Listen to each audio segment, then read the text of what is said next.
You can use photographs or pictures as the basis for creating a 3D model in SOLIDWORKS. It's actually quite easy. You can do this with the easy yet underused Sketch Picture tool. Here, I have a blank part file.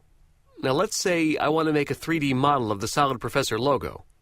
First, I'll begin a new sketch on the front plane. Before inserting the sketch picture, I'll create a line to use as a reference for sizing the picture.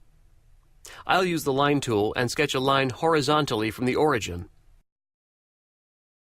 Next, I'll dimension this line to the approximate size I want my model to be. Let's use 6 inches. Next, I'll go to Tools, Sketch Tools, Sketch Picture. SOLIDWORKS lets you import all sorts of different image types, such as JPEGs, bitmaps, TIFF files, and PNG files, among others. I'll browse for the image I'd like to use and click Open. When I do, you can see the image opens up in SOLIDWORKS. If the image comes in upside down or backwards, you can use these buttons here to flip the image. This image imported correctly, but it's not the size I want. Before resizing the image, I'll make sure that the Lock Aspect Ratio checkbox is checked. This way the image won't distort as I resize it. If this box is cleared, the image will stretch and compress as you resize it, which more often than not isn't what you want. Now, I can simply click and drag the corners or sides of the image to resize it.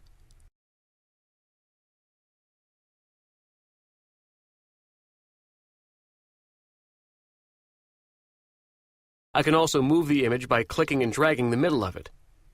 I'll do my best to align the image with my reference line.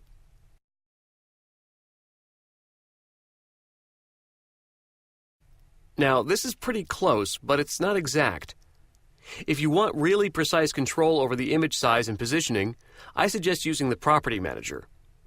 I can set the X and Y corners to 0, 0.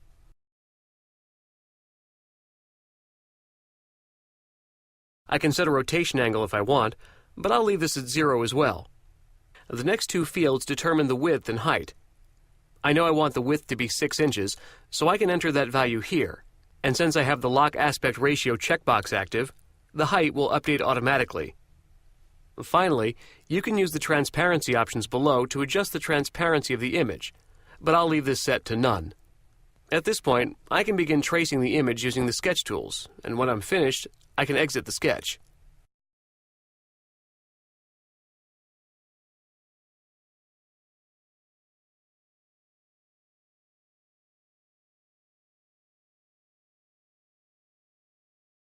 I'll exit it now, even though I'm not done, just to show you what happens. When I do, notice this sketch has a plus sign next to it in the Feature Manager tree. If I expand it, you can see the sketch picture listed below, and from here I can suppress it to hide it, and only the sketch elements remain.